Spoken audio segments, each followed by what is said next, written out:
Okay, so check this out. The bamboo palm. I got really lucky and, well, what am I saying? Not even that lucky because these are everywhere. Like, really easy to find. I was making things up as we speak. No, the bamboo palm, I always see them. Well, I take that back. Yes, I did get really lucky and I found a huge bamboo palm at a grocery store or something to that effect.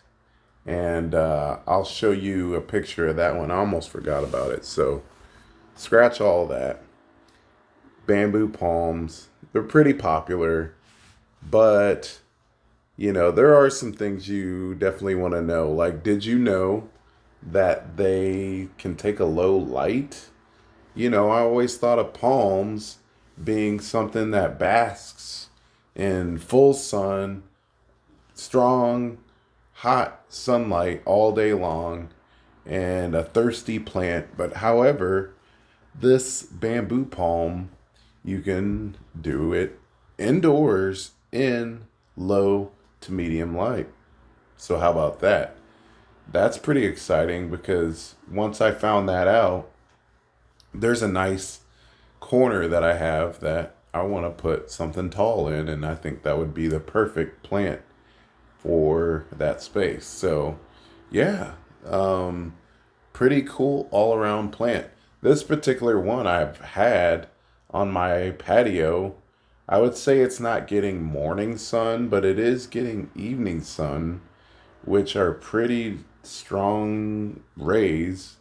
They might be, there's a fence on each side, so maybe it's just getting like from the hours of like 2 to maybe say 4 o'clock, perhaps. Maybe it's getting those sun rays, but it's sitting outside facing south and getting really hot sun. So I think it is so versatile. It can take, you know, pretty hot direct sun or be indoors and take shade. They're not the fastest grower, but I've had this for probably, 2 years, I want to say. So in the 2 years, this is what I came up with. Not the fastest grower, not slow either. Um, and just to clear up the confusion with a lot of people that think that this is bamboo, it is not bamboo.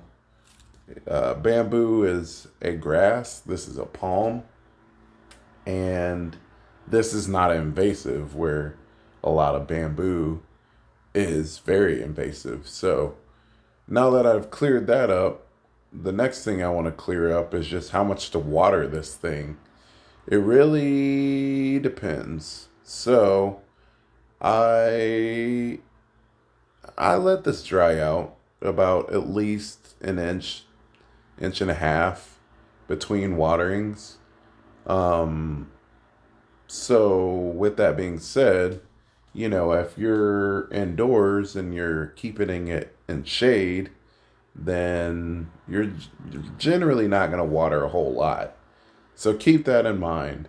If you're like, I have this outdoors, and when it's outdoors and it's in that much sun, then I'm watering a bit more frequently than if I were to have it indoors. So just take all those things into account.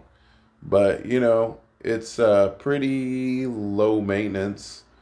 It doesn't need a whole lot of humidity, just enough. It's nothing crazy. You might see some browning tips. I trimmed a few pieces that were kind of brown, but that's just gonna happen. Don't freak out. I know a lot of people, as soon as one tip of one leaf turns brown, they're like, it's dying. And it's not. It's just doing what a plant does. I have to remind my friends that, not no one plant is perfect. So anyway, that's really all you need to know. I mean, the soil I have in here is just a regular potting mix, nothing crazy, nothing. Fertilize it. I would definitely fertilize it.